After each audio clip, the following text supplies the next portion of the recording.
Janko Jesenský, Večera. Advokát doktor Ján Čurida sedel pri svojom písacom stolíku ešte bez písem, lebo sa len nedávno osadil v mestečku. Bolo 11 hodín pred obedom a rozmýšľal, čo by bolo príjemné.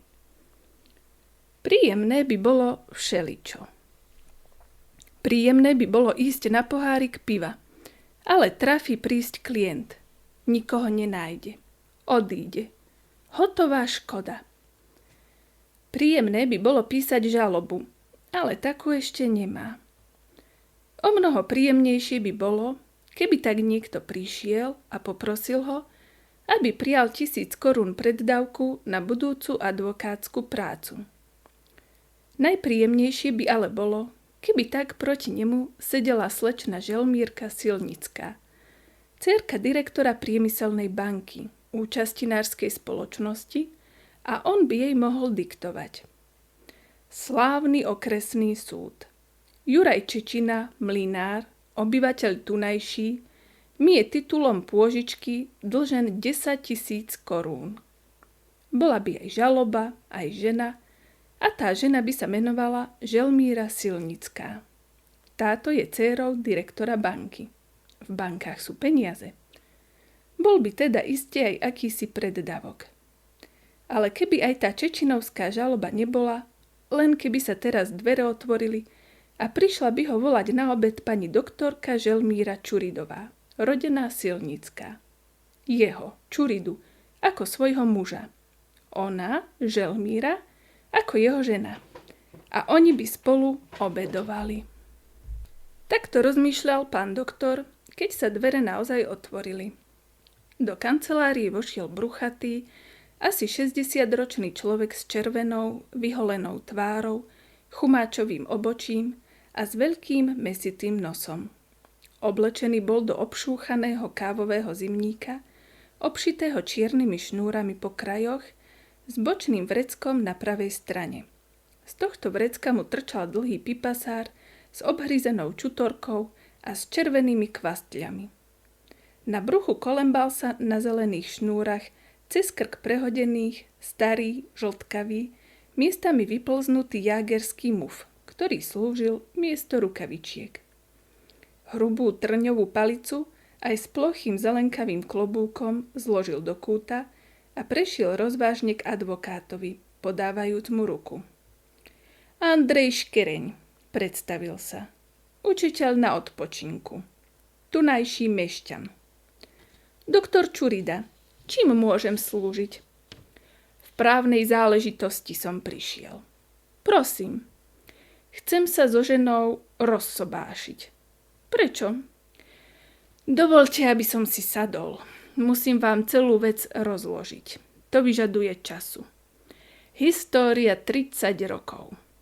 Rozsobáš, myslel si Čurida. Interesantné. Račte si sem ku mne, počúvam, povedal nahlas. Idem ako kus povedi. Chcem všetko povedať od A po Z. Prosím vás, pán doktor, ako som už povedal, som škereň a ženil som sa pred 30 rokmi. Na svadobnej večeri bola aj pečená kačka s majoránikom a gaštanové pyré. Od tých čias som si kúpil dom. Vysadil sad. Rodí sa mi ovocie najvyberanejšej fajty. Mám 10 včelínov. Chýrny je tzv. Škereňovský med. Kúpil som si 4 turecké lósy. Chránim v kasni 7 vkladných knižiek.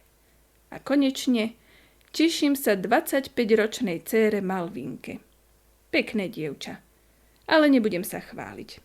Slovom, stačil som na všetko. Ja totižto, škereň sa udrel do prs.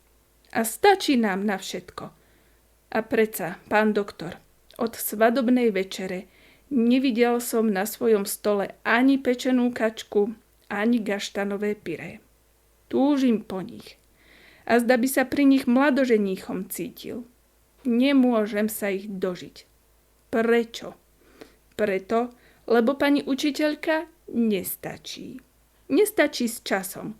Jej stačí iba na demikát, na bielú kávu, niekedy s veľkou parou a pomocou susedy na mrvance so zemiakmi a škračkami. Demikát závodí s bielou kávou, ako dve drane. Raz demikát, raz káva je napred o konskú hlavu. Do zúfania mi je. Na obed demikát, na večeru demikát. Ráčte to uvážiť. Ktorý si priateľ sa mi vysmieval, že sa nemám čo ponosovať na dražobu. Kúpiš si za 4 brinze, napiješ sa vody, staneš si ku sporáku a máš večeru. Tak vravel. A to je aj pravda. Advokát sa usmial. Klient sa zamračil. Nie je to k smiechu, k plaču, pán doktor, k plaču. Ľudia by povedali, že to zo skúposti. Nie. Len preto, že pani učiteľka nestačí. A počujte, vždy lieta, vrtí sa ako vreteno. Vždy chodí, behá, lezie, štverá sa ako veverica a práce po nej nevidíte. Raz je na povale, raz v pivnici, raz na dvore, raz tu, raz tam a probujte pozrieť za ňou. Nič nie je v poriadku. Celé dni sa nepostelie. Periny zostávajú rozhádzané, ako za rána boli. Céru učeše o 12:00, ale nestačí, aby sama seba učesala. Kým mi gombík prišie, trvá 1:30, lebo niet doma ihly. Donesú z mesta. Tu vysvitne, že nie to čiernych cverán. Hýbaj do mesta po cverny. Je aj ihla, sú aj cverny, ale gombíka niet. Tak je s gombíkom. A ako je s gombíkom, tak je so všetkým. So všetkým, pán doktor, so všetkým. Pomlčal za chvíľu, škrabúc sa za uchom. Za 30 rokov iba teraz badáte, podotkol doktor. Teraz mi bije do očí, keď sa má dcéra vydávať. Ale počujte ma, nie som na konci. Prídeme aj na to, prečo mi je to až teraz neznesiteľné. Dovolte mi zapáliť si. Som fajčiarom. Nech sa vám páči. Učiteľ vyňal fajku z kabáta a druhou rukou mechúrik s červeným krajom, vyhrnul ho, vložil doň fajku a napchal si ju. Pripálil a rozprával. Každému uteká čas, ale mojej žene tak, ani čo by ho z misy vyšustla. Bol, už ho niet. Odrazu jej zvonia nad hlavou na obed. Vychodím z mojej izby do stolovej. Musím sa ukázať, lebo by nevedeli, že je čas jesť. V stolovej, rozumie sa, neprikrytý stolík. Nik sa neukazuje. Chodím okolo stola. Sadám ku klavíru, beriem akordy, čítam novinky. Zase chodím, zase beriem akordy. Idem konečne do kuchyne, reku, čo je s obedom? Stavajú vodu. Čo chystáte? Demikát. No, reku, to som sa ani opytovať nemusel a idem naspäť do stolovej. Zase chodím, čítam, akordy beriem a čakám. Tak to ide od 30 rokov. Navykol som sa a dobre. Je to kríž. Ale veď aj Kristus niesol kríž. Preto sme kresťania, aby sme boli pokorní a trpezliví. I ja by zdržal tento kríž. Pokorným a trpezlivým by bol ako posiaľ, keby išlo len o môj žalúdok a o moju osobu. Lenže tu ide o významnejšie veci a osoby. Ide o Malvínku a o jej vydaj. A šlo by to. Keby nie keby. Keby žena vedela poriadnu večeru spraviť, už by bolo po starostiach. Dávno by sa bola vydala. Doktor pokrútil hlavou. Chudák nerozumel, že bez večere niet sobáša. Nechápete, pokračoval otec. Šťastný mladý človek. Vysvetlím vám to.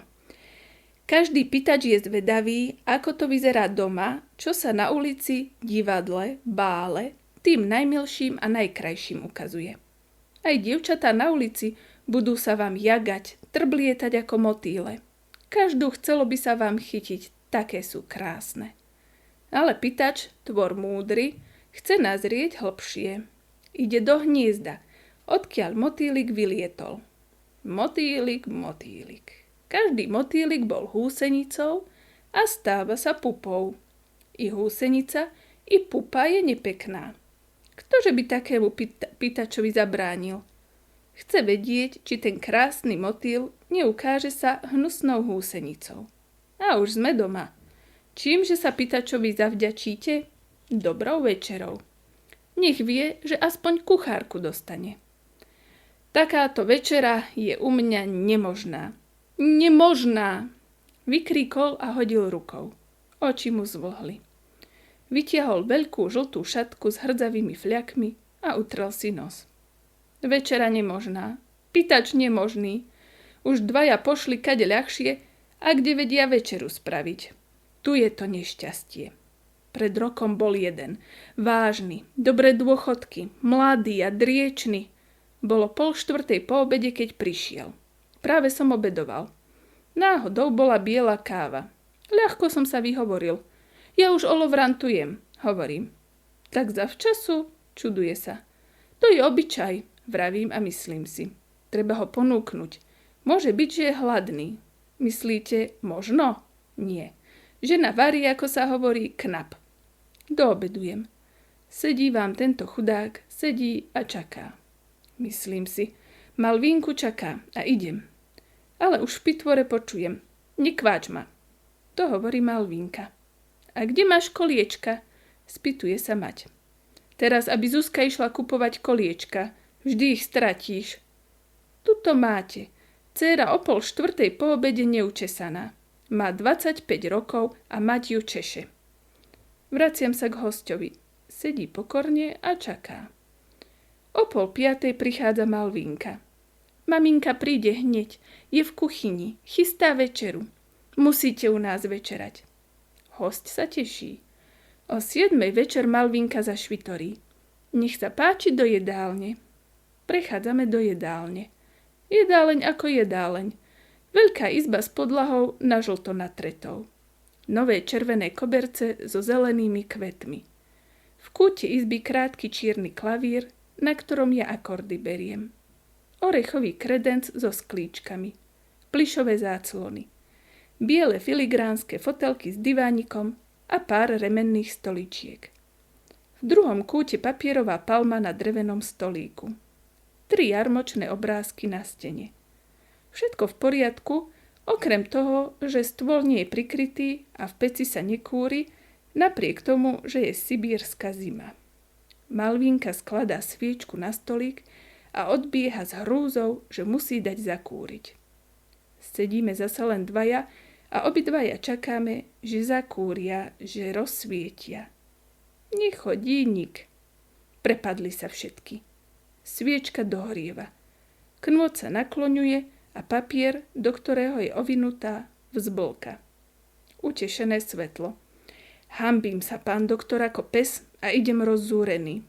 Nuž, prosím, žena sa háda s dcérou, čo majú dať ku šunke. Či vajíčka, či chren. Žena chce chren, Malvínka vajíčka, lebo je to krajšie. Zuzka zháňa šunku. Novej sviece, pravda, niet. V lampe oleja, niet. Oleja, niet. Zobral som kuchynsku. Po tme nemožno sedieť. Hosť trpezlivo sedí a čaká. Iste si myslí, ako dobre by bolo v krčme. Bolo by treba iba povedať. Kúsok klobásky. Už by doniesli. Lampa nehorí. Už by zapálili. Piva. Už by si ho mal. Šľak by trafil každého v takom fajnovom dome. Host je trpezlivý. Aký by to bol výtečný zať, myslím si. Odbilo 8. Odbilo 9. O večeri ani chýru.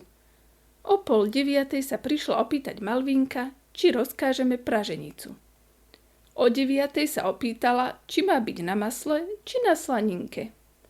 O 9:30 prišla, že či môže byť na masle, lebo slaninky niet doma. O 10:00 zvestuje. Nemáme ani masla, môžu byť vajíčka? Navar demikátu, okrikujem ju so zlosťou, lebo vychádzam z trpezlivosti a chcem ju podráždiť. Ani baran by to nevydržal konečne. Môžu byť vajíčka? Opýtuje sa poznove, ako by moju poznámku nebola počula. Keď nie demikátu, bielej kávy, dráždim ja. Teda vajíčka a beží. Zostávame zase sami. Od vzrušenia sa mi hlas trasie, ale hovorím s mladým pánom.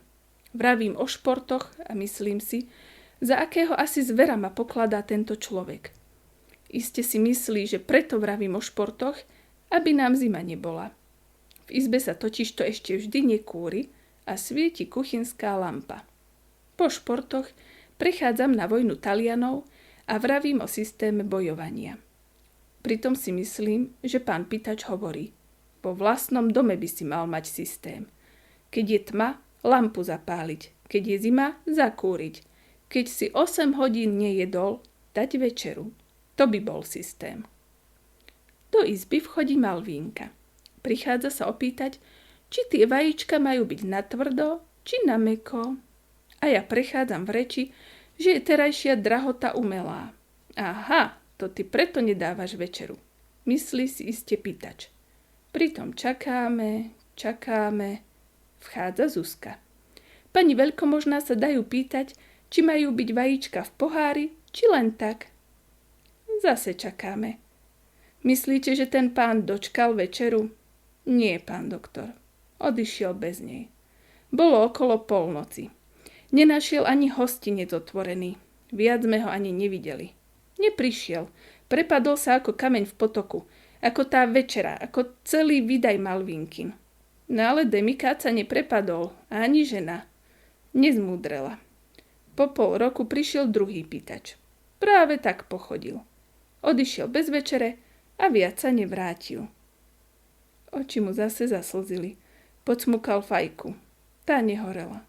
Strčil ju so vzdychom do vrecka. Toto je môj kríž, doložil po chvíli smutne. Prosím vás o radu. V sobotu má prísť ku nám kontrolór zberného úradu.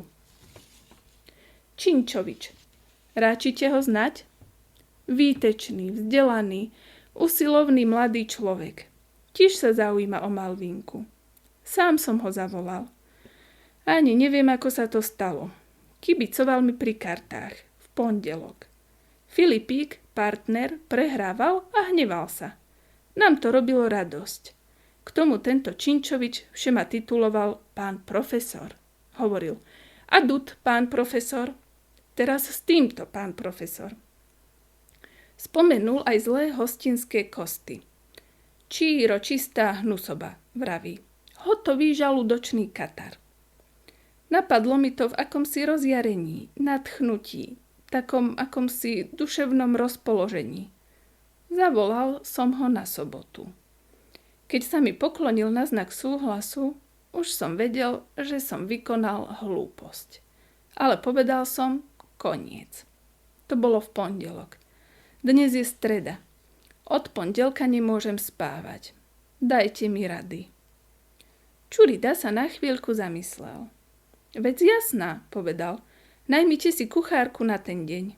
Škereň skočil zo stoličky, ako by ho boli pichli. Oči by jej vyškriabala, metlou vyhnala. Rozsobáš by ona pýtala, veď by to bol škandál pred hosťom. Navarte večeru vy? Nikdy som nevaril, ani nepiekol. Teda dcéra, matke z oka vypadla, nestačí. Dajte si večeru doniesť z hostinca. To by bola hanba, práve v tomto páde. Povedal som, že sa Činčovičovi hnusí krčmársky kost. Tvrdý orech, poznamenal advokát. Ak tento odíde bez večere, rozsobášim sa. Žena je povinná ctiť si muža. Ctí si ma, uráža, varí demikáda kávu. To je znevažovanie, teda urážanie. Povinná je muža napomáhať v domácnosti. Napomáha, nepostelie, neušije, nezapláta. Má materské povinnosti. Plní ich, každého Pitača vyženie. To sú príčiny k rozvodu. Musia byť. Ale pán doktor, vysoko ctený pán doktor, hľa, na čo som ja od pondelka v mojich bezsenných nociach prišiel. Vy budete taký dobrý a napíšete advokátsky list. V akom zmysle? V takom zmysle, že ak na sobotu na 7 hodinu večernú neupečie moja žena kačku a nespraví gaštanové pyré, sa ja, škereň, rozsobášim s ňou. Vy totiž to budete nútení, ako môj advokát, už v nedeľu začať žalobu o rozsobáš. Advokátsky list moja žena ešte nikdy nedostala. firma advokátskej kancelárie, taká pečiatka. Slova advokát, žaloba naháňajú strach. Pár paragrafov do listu, číslice, punkty. Naľaká sa a upečie. Každý sa bojí súdov ako čert svetenej vody, nie to žena. Upečie. Stavím sa. 50 korún stavím. Advokát zachytil slovo stávka. Ako stávku prijímam. List napíšem. Stojí. Teda, ak bude večera, platím 50 korún. Ak nebude, platím za list tiež toľko, aby ste nemohli prehrať. Dobre. Buďte taký láskavý, pán doktor, veď len preto som prišiel. Aj Boh vám odplatí. Len vypíšte slovo advokát. Položte na list aj 3 pečiatky, paragrafy. Spomente súd. Vypíšte rozhodne žaloba. 50 korún je vašich. Môžem deponovať, ako honorár odovzdať. Len tie pečiatky prosím. A čím viac mariek na obálku. Pošlite rekomandovanie. Express. V sobotu na 7 večer. Ráčte si to poznačiť. Napíšem. Honorár až potom. Škereň celý vytešený potriasol ruku advokátov. Plný vďačnosti a nádeje odišiel. V sobotu pri prechádzke okolo 7:30 zašiel Čurida ku škereňovskému domu. Zastal pri osvetlených oknách a počúval. Počul hudbu. Krajšiu, ako bývali akordy pána učiteľove, keď vyčkával obed. Krajšiu, ako muzika Malvínkina, keď hrala Mozarta. Krajšiu, ako keby sám Mozart hral. Hudbu tanierov, vidličiek a nožíkov. Už kereňov večerali. Ženich istý.